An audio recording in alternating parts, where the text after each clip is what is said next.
Do you want to be on the side of Dr. King or George Wallace?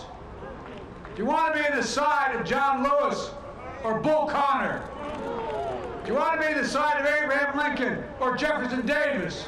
The president's rant yesterday was incoherent, incorrect, and beneath his office.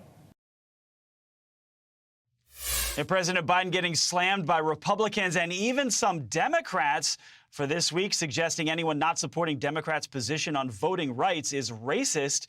He made the remarks in Georgia. The Secretary of State of Georgia, Brad Raffensperger, says the president crossed the line. He's also the author of the book Integrity Counts. And you know what? He joins us right now. First of all, I want to ask you about this. Your impression of that speech overall. President Biden's speech was aggressive, and it was belligerent. And what he said was not supported by the facts. H.R. 1 and H.R. 4, in effect, are the federal election takeover plan. They would do away with photo ID, which 80% of all Americans support photo ID, majorities of both political parties and every demographic group. And then it would go further and have same-day registration. That opens the door for fraud, but it also opens the door for non-citizen voting. And that's why I've called on Congress to pass a constitutional amendment to make sure that only American citizens vote in our elections. America's leaders need to be elected by America's citizens, pure and simple. Yeah, and that seems like common sense. I want to show you something on this. This is the comparison of Georgia's voting rights laws to the president's home state of Delaware. The early voting, Georgia has 17 days. Delaware has only 10 days. I mean, where are the Jim Crow laws? Well, and also Georgia is ranked #1 for election integrity. Delaware is ranked number 32. So we have 17 days, but also optional 2 days if anyone wants it. We've had no excuse absentee voting since 2008. In Delaware, you need the doctor's permission slip to vote absentee.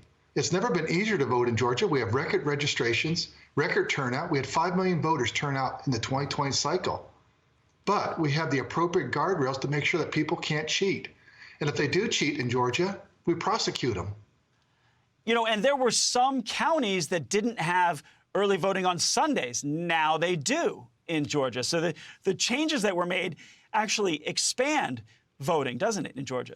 We expanded early voting, and then we added drop boxes for the very first time in state law, which is very important. And then we have accountability to keep those lines shorter than 1 hour. Voters hate long lines, and now lines need to be shorter than 1 hour. And I think that's a good thing.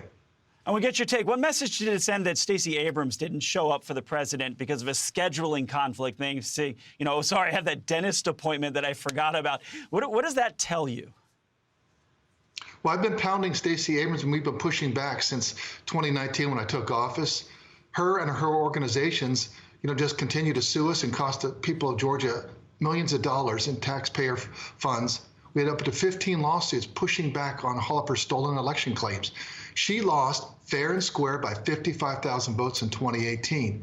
And I've called her out in many articles. I called her out in my book, and I'll continue to call her out. These stolen election claims, they do not pull people together. They tear society apart, and she needs to quit it. Appreciate Secretary of State Brad Raffensperger. Yeah, integrity does count, and you nailed it in your book, Integrity Counts. So I appreciate your time. Thank you. Thank you, sir.